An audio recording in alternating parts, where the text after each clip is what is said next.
اگر کسی سے زنا ہو جائے پھر وہ اس سے توبہ کرے لیکن زنا ایک قرض ہے تو کیا یہ کرنے سے گناہ کے ساتھ وہ قرض بھی معاف ہو جائے؟ زنا قرض نہیں ہے بھائی. جو لوگ کہتے ہیں آپ سے زنا ہوا ہے تو آپ کے گھر میں کسی عورت سے بھی ہوگا، یہ ایسا نہیں ہے، ایسی کوئی بات نہیں ہے. آپ کے گناہ کی سزا اللہ کسی اور کو نہیں دے گا.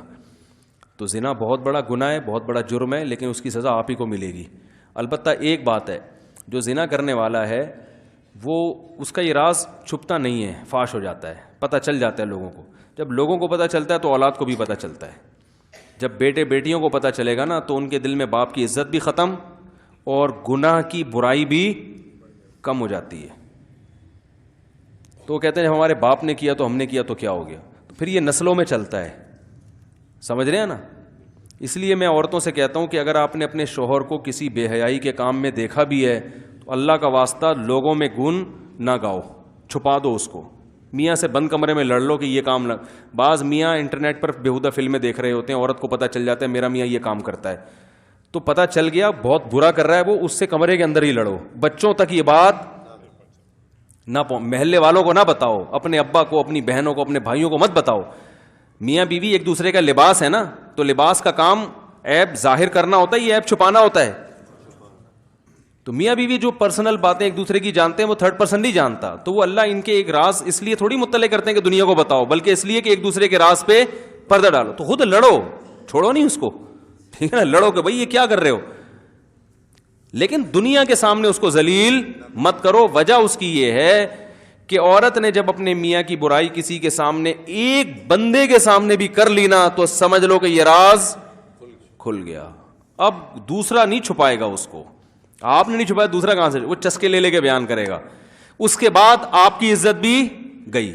لوگ کہیں گے اس کی بیوی، یہ فلاں کی بیوی ہے جو فلاں ایسا ہے، آپ کی عزت گئی. دوسرا بچوں تک بھی یہ بات پہنچے گی تو بچے بھی اس برائی میں مبتلا ہو سکتے ہیں. کہیں گے جب ہمارا باپ یہ کرتا تھا تو ہم نے کر لیا تو کیا ہے. سمجھ رہے ہیں؟ کیونکہ باپ کا ایک بڑا احترام ہوتا ہے فطری طور پر. بچوں کے دل میں نا باپ کی اللہ نے عظمت ڈالی ہے، تو بچے بھی بگڑتے ہیں. پھر آپ باپ کو نہیں، اپنے شوہر کو نہیں روگے، بچوں کو روگی بیٹھ کے. کہتے ہیں نا عقل مند عورت وہ ہے جو اپنے شوہر کی برائی پہ پردہ ڈالتی ہے اور ایک شریف آدمی کی بیوی کہلا کے اپنی عزت کرواتی ہے. بے وقوف وہ ہے جو اپنے شوہر کو بدنام کرتی ہے اور پھر ایک برے آدمی کی بیوی کہلا کے اپنے آپ کو بھی بدنام کر دیتی. لوگ کیا کہتے ہیں، عورت کی پہچان تو اس کے شوہر سے ہوتی ہے نا، فلاں کی بیوی. دیکھو انبیاء کرام کی، جو ہمارے نبی کی جو ازواج ہیں، اگر وہ ہمارے نبی کی بیوی نہ بنتی تو ان کی کوئی عزت ہوتی، پہچان ہوتی ہے؟ بھائی وہ مائیں بنتی ہماری. تو عورت کی پہچان میں اس کے شوہر کا بہت بڑا دخل ہوتا ہے. سمجھ رہے کہ نہیں سمجھ رہے؟ تو عورت کو چاہیے اپنے شوہر کی عزت کروائے. میں یہ بھی نہیں کہتا بے لگام چھوڑ دے اس کو، وہ کمرے میں جو مرضی بیٹھ کے کرتا رہے، ایسا نہیں ہو تو بگڑے گا. اور ایسا بگڑتا ہے پھر عورتوں کو، بیوی کو تو لفٹ ہی نہیں کرائے گا وہ. تو چیک کریں اس کا بٹوا بھی چیک کریں. بٹوے تو خیر چیک نہ کریں، موبائل پہ گھسے نہیں اندر ہی، پرائیویسی میں تو دخل اندازی نہیں دینی چاہیے. لیکن جب کسی سے بہت زیادہ ہنس ہنس کے بات کر رہا ہو تو دیکھیں کہ ستار بھائی لکھا ہوا ہے اس نے. تو سوال یہ پیدا ہوتا ہے کہ ستار بھائی سے اتنا ہنس ہنس کے بات آپ کیوں کر رہے تھے؟ ہاں یہ کون ہے، یہ پوچھنے ستار بھائی. یعنی سوال یہ پیدا ہوتا ہے، اس طرح سے انکوائری ضرور کریں. سوال یہ پیدا ہوتا ہے، شوہر کو بٹھائیں انکوائری کریں کہ سوال یہ پیدا ہوتا ہے کہ نہ وہ آپ کا باپ ہے، نہ وہ آپ کا بھائی ہے، نہ وہ آپ کا کوئی بچپن کا دوست ہے. اگر ہوتا تو ہمیں پتا ہوتا، بھائی میاں بیوی کو تو پتا ہوتا ہے ایک دوسرے کے بچپن کے دوست کون ہے.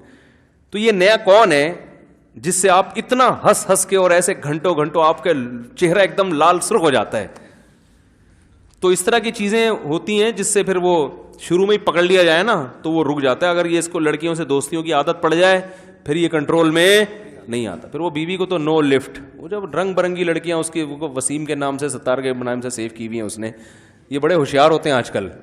ایک میں نے واقعہ سنایا تھا نا، ایک لڑکی کی کہیں منگنی ہو گئی، وہ اس نے مجھے خود بتایا، وہ منگیتر سے ملنے گئی ہے، وہ سو رہا تھا، اس کی کمبختی آئی ہوئی تھی وہ، تو منگیتر کی بہنوں نے بتایا سو رہا ہے. یہ ہے جائز نہیں ہے، منگیتر سے ملنا حرام ہے، لیکن آج کل چل رہی ہیں دوستیاں. تو اس نے موبائل اٹھا لیا، اس کا موبائل اٹھا کے دیکھا کہ ان کی تو محترم کے ماشاءاللہ معشوقات کی ایک طویل فہرست، ان کی منگیتروں کی طویل فہرست. تو وہ لڑکی تھی پنجاب کی نا, صحت مند قداور ماشاء اللہ, وہیں سے جوتوں سے اٹھا کے اس کی دنا دن دھنائی لگانا شروع کی, کیونکہ یہ اس کو بولتا تھا میں تمہارے لیے آسمان کے تارے توڑ کے لے آؤں گا, تم ہی ہو میری اور یہ ہو. اس نے تو پورے میسج پڑھ لیا نا ان باکس میں گھس کے. دیکھو نکاح سے پہلے یہ میسج بھی پڑھنے کی میرا خیال ہے گنجائش ہے, کیونکہ جب کسی سے معاملات کر رہے ہو تو دیکھو یہ ہے کیسا, سمجھ رہے ہو نا, کیونکہ معاملے میں تو انکوائری کی جائے گی نا, شادی کرنا کوئی کم معاملہ تو نہیں ہے نا بھائی. کسی کو جب پیسے دے رہے ہو کاروبار کے لیے تو پہلے اس کو آزماؤ تھوڑے پیسے دے کے, تو یہ تجسس جائز ہے, کیونکہ آپ معاملات بغیر پرکھے نہیں کر سکتے. تو منگیتر کے موبائل میں گھسیں, شوہر کے موبائل میں گھسنے کی اجازت نہیں ہے. اب تو کر لی نا شادی, اب تجسس شریعت میں کیا ہے, نہ شوہر بیوی کے موبائل میں گھسے نہ یہ اس کے موبائل میں گھسے, یہ غلط چیز ہے. یہ ایک غیر خاندانی لوگوں کی علامت ہوتی ہے, بلا وجہ خام خامے جو ہے نا ایک دوسرے کی پرائیویسی میں گھس. اچھا گمان رکھو بھائی یہ بھی اچھا یہ بھی اچھی, لیکن جب منگنی ہوئی ہے تو اس کو چاہیے تھا گھسے, وہ گھسی تو اس کو اتنے سارے میسج نظر آئے, وہ پتہ نہیں کتنی لڑکیوں کو پٹایا ہوا تھا اس نے. تو وہ تھی ماشاءاللہ پنجاب کی قداور, اس نے وہیں سے اٹھا کے اس کو دنا دن دھنائی کرنا, سوتے ہوئے کو, خواب میں اس کو پتہ نہیں کیا آ رہا ہوگا. وہ اٹھا اور معافیا مانگنے لگا, بھائی غلطی ہو گئی بھائی یہ نہیں, وہ پتہ چل گیا وہ رشتہ. پھر مجھ سے ان لوگوں نے مشورے, میں نے کہا چھوڑ دو اس رشتے کو, توڑ دو اس کو. یہ آدمی ابھی سے کم وقت اتنی لڑکیوں سے دوستیاں لگائی ہوئی ہیں, شادی کے بعد کہاں وفا کرے گا. اور وہ لڑکا اتنی معافیاں مانگی اس نے, ان لوگوں کو اطمینان ہو گیا کہ اب یہ انسان کا بچہ بن گیا ہے, اور ان کا ارادہ ہوا اب دوبارہ ہم ہاں کر دیں. پھر اس کو دیکھا کسی لڑکی کے ساتھ بائک پہ گھوم رہا ہے, وہ اتفاق سے شہر میں کسی نے دیکھ کے بتایا. تو ایسے نالائق ہوتے ہیں, معافیا مانگ کے بھی کم بخت نے. تو بھائی یہ دین اور مذہب اللہ کی بڑی نعمت ہے, مذہب کے علاوہ کون سی چیز روکے گی آپ کو؟ اللہ کا خوف اگر نہیں ہے تو پھر کون روکے گا؟